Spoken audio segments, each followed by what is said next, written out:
What is up, Flick fans? Welcome back to my channel. Today we are talking the ending of Kingdom Season 2, what we know so far and what it sets up for the future. So if you have not seen Season 2 of Kingdom, now is your time to go binge all 6 episodes, come back, and we can talk about all of our thoughts. And of course, I need your comments down below. What are your theories and speculations about the season? Also, if you enjoyed this season of Kingdom and you like these kinds of videos, be sure to leave that thumbs up and let me know, and I will definitely do more. So in Season 2, we start off with our Crown Prince preparing for an attack, and like we learned in Season 1, we now know that the infected can come out in the daylight. So our crew gets attacked when their guard is let down and they are forced to flee and suddenly find themselves back in the fortress. Now, not being able to wait until the end of the season of winter and not having enough food to be able to survive, the Crown Prince decides that he and his crew are going to take out the problem while he still can. He wants to kill Cho, take back the throne, and deal with this zombie outbreak with the resources that they have. And of course, on the other side of this story, we have the Queen causing chaos of her own, wanting to do everything she can in her power, trying to take the throne while killing the firstborn children. Now, the final episode focuses on how the Crown Prince manages to stop this plague with the nurse's help, and the season as a whole ends with the Crown Prince giving up his throne. He is in favor of letting this newborn child take over as the new ruler. And while the Crown Prince knows the truth about the child's family, he chooses not to reveal this secret and decides to set off on a path in finding the truth behind this plant and how it spreads the plague. Now, there are only a handful of people, our prince and the nurse included, that believe the plague has not ended. The resurrection plant has been found in other parts of the country, and they learn that there are farmers that are buying this plant believing that they are going to earn a lot of money because they have been told that this plant brings people back to life. And finally, after 7 years, they see zombies once again after arriving in an area where a monster suddenly rushes towards them. Only this time,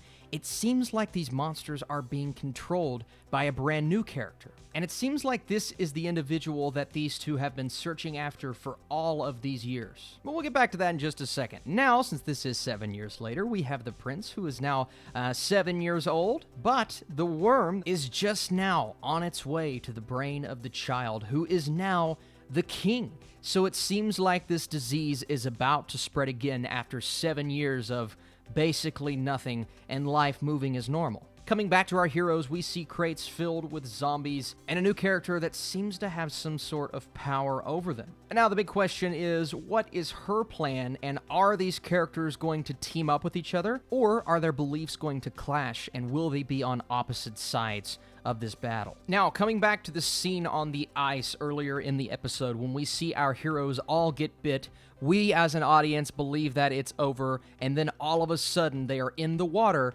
Now, through the notes of one of our heroes, we learn once again that the plague began through the resurrection plant, but then we are told that the eggs of the worms on the plant are what actually seizes control of the brain and manages to resurrect the dead. Now, the dead who are resurrected lose all power of reason and cannot feel pain. And those who are bitten are also infected by those same worms who enter the body at that point. But the worms that enter the body do not turn them into monsters. Instead, the individuals fall ill and eventually die after turning cold. Then we learn that the disease actually started in one location because some cooked and ate the flesh of victims who died, and eventually they were the ones turned into monsters. And after that, those bitten by monsters turned into monsters themselves. But not everyone who is bitten turns into a monster. Because going back to that scene on the ice, we learn that if you are bitten and you plunge yourself into water right before you die, then the worms are removed from your body before they actually reach your brain and before the process is complete. And basically at that point,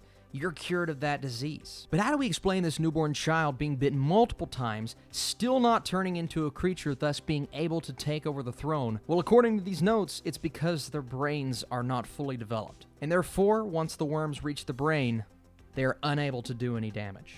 Or so we think.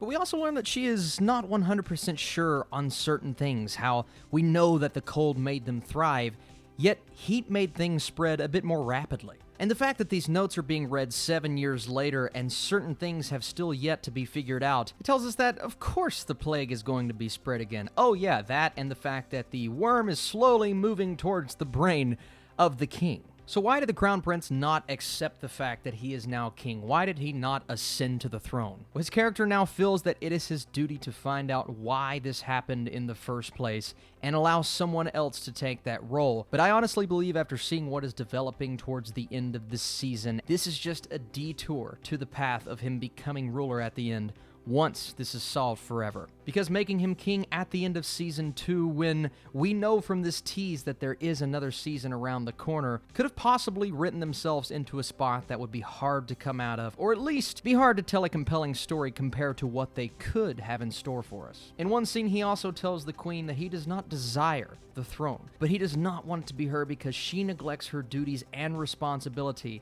that come with the throne. And he also knows now that everyone could see him as a criminal with high treason because of what happened to the king in an earlier episode of Season 2. And that's also a valid reason because we still have internal supporters for Cho, and we would not want a war internally. Now, if he becomes a king later on, these are still issues that you will have to deal with, but time heals all wounds, or at least most of them. Now, the big question at the end is this pirate-looking character someone who teams up with our crew, or the big bad of Season 3? There are also plenty of valid points asking questions like, how does the new king still have the worm? Especially if he, took a bath or swam at some point. But it was also said out loud when reading the notes that there's something about the plant's capabilities that we are not all aware of yet. So these are questions that can be answered in Season 3, but to keep us as invested as we need to be, these are questions that have to be answered in Season 3. And the secret that she is talking about could be referring to the truth of